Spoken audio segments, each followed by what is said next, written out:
Anatols Lapiņš bija rīdzinieks. Autoinženieriju viņš apguva Hamburgā, Vācijā, un pēc Otrā pasaules kara ar ģimeni emigrēja uz ASV. Iekrājis naudu, Lapiņš pārcēlās uz mašīnu būves epicentru, Detroitu, kur laimīga sagadīšanās pēc nonāca tolaik spēcīgā autobūves uzņēmuma General Motors dizaina nodaļā. Kad viņš atbrauca no Latvijas uz Hamburgu, viņš no pirmā acu skatiena iemīlējās Porsche 356. modelī, tāpēc viņš nopirka Porsche, kad strādāja ASV.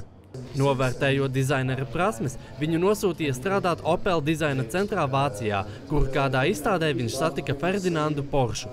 Tas bija sākums kam nozīmīgam. Anatols Lapiņš ir strādājis vairākos auto uzņēmumos, bet tie viņa lielākie un slavenākie darbi ir Porsche. 924., 928. un 917. 20. ir vieni no slavenākajiem Porsche modeļiem, ko radījis latvietis gandrīz 20 gadus esot galvenā dizainera amatā. Tajā viņš darbojies no 1969. līdz 88. gadam.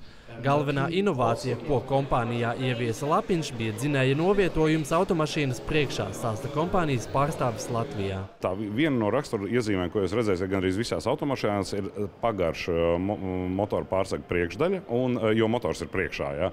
Un tāda patiešām sava rokraksta pludlīnija šīm automašīnām.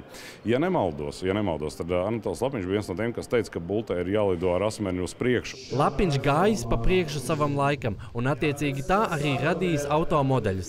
Pašreizējais galvenais dizainers Maikls Mauvers izveidoja dizaina stratēģiju Porsche automašīnām, bet tās pamati aizgūti tieši no laika, kad dizainu veidoja Lapiņš. Ja tu 20 gadus atbildi par dizainu, ir skaidrs, kādu lomu tu ieņem. Ir vien daži cilvēki, kas bijuši tik svarīgi Porsche vēsturē.